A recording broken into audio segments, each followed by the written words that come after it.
Good morning, children. It's time for the next exciting installment of Roald Dahl's fantastic Mr. Fox. And we are now on chapter 13, Bunce's Giant Storehouse. "My dear Foxy," cried Badger, "what in the world has happened to your tail?" "Don't talk about it, please," said Mr. Fox. "It's a painful subject." They were digging a new tunnel. They dug on in silence. Badger was a great digger, and the tunnel went forward at a terrific pace, now that he was lending a paw. Soon they were crouching underneath yet another wooden floor. Mr. Fox grinned slyly, showing sharp white teeth.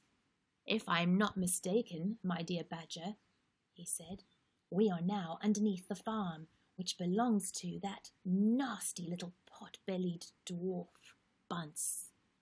We are, in fact, directly underneath the most interesting part of that farm."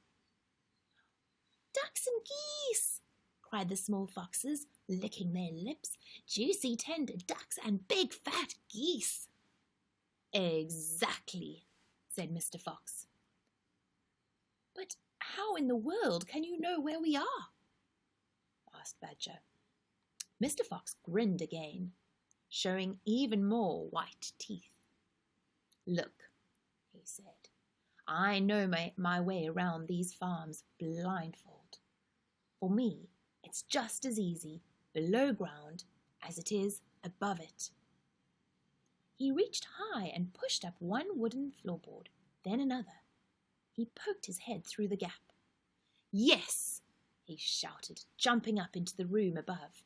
"I've done it again. I've hit it smack on the nose, right in the bull's-eye. Come and look." There you can see them all underground. Quickly, Badger and the three small foxes scrambled up after him. They stopped and stared. They stood and gaped. They were so overwhelmed they couldn't speak.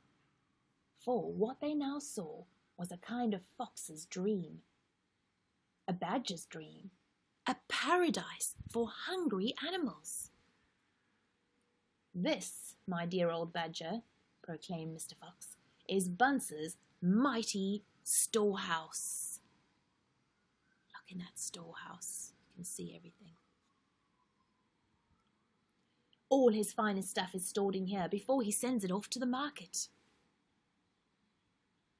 Against all the four walls of the great room, stacked in cupboards and piled upon shelves, reaching from floor to ceiling, were thousands and thousands of the finest and fattest ducks and geese, plucked and ready for roasting. And up above, dangling from the rafters, there must have been at least 100 smoked hams and 50 sides of bacon. "Just feast your eyes on that," cried Mr. Fox, dancing up and down. "What do you think of it, eh? Pretty good grub." Suddenly, as though springs had been released in their legs, the three hungry small foxes and the ravenously hungry Badger sprang forward to grab the luscious food. "Stop!" ordered Mr. Fox. "This is my party, so I shall do the choosing." The others fell back, licking their chops. Mr. Fox began prowling around the storehouse, examining the glorious display with an expert eye. A thread of saliva slid down one side of his jaw and hung suspended in mid-air, then snapped. "We mustn't overdo it," he said. "Mustn't give the game away. Mustn't let them know that what we've been up to. We must be neat and tidy and take just a few of the choicest morsels. So to start with, we shall have 4 plump young ducks." He took them from the shelf. "Oh, how lovely and fat they are! No wonder Bunce gets a special price for them in the market. All right, Badger, lend me a hand to get them down. You children can help as well. There we go. Goodness me, look at how your mouths are watering. And now I think we had better have a few geese.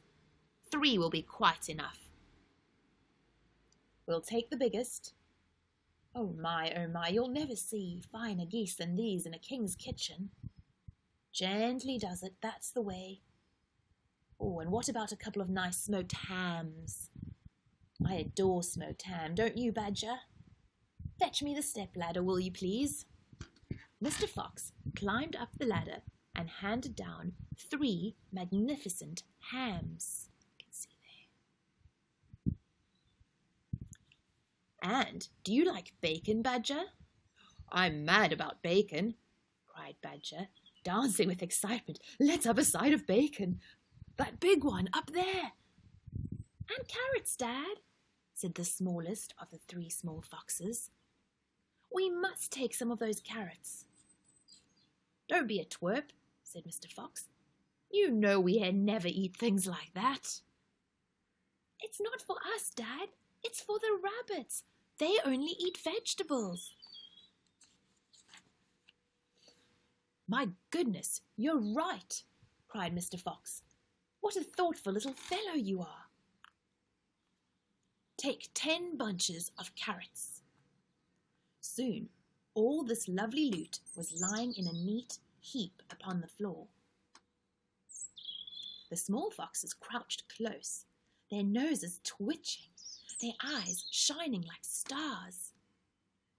And now, said Mr. Fox, we shall have to borrow from our friend Bunce 2 of these useful push carts over in the corner. He and Badger fetched the push carts, and the ducks and geese and hams and bacon were loaded onto them. Quickly the push carts were lowered through the hole in the floor. The animals slid down after him.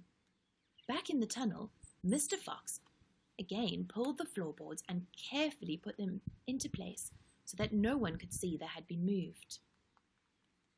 There you can see the piled up food. And there they are with the cart over there. My darlings, he said, pointing to 2 of the 3 small foxes, take a cart each and run back as fast as you can to your mother. Give her my love and tell her we are having guests for dinner, the badgers, the moles, the rabbits and the weasels. Tell her it must be a truly great feast, and tell her the rest of us will be home as soon as we've done one more little job.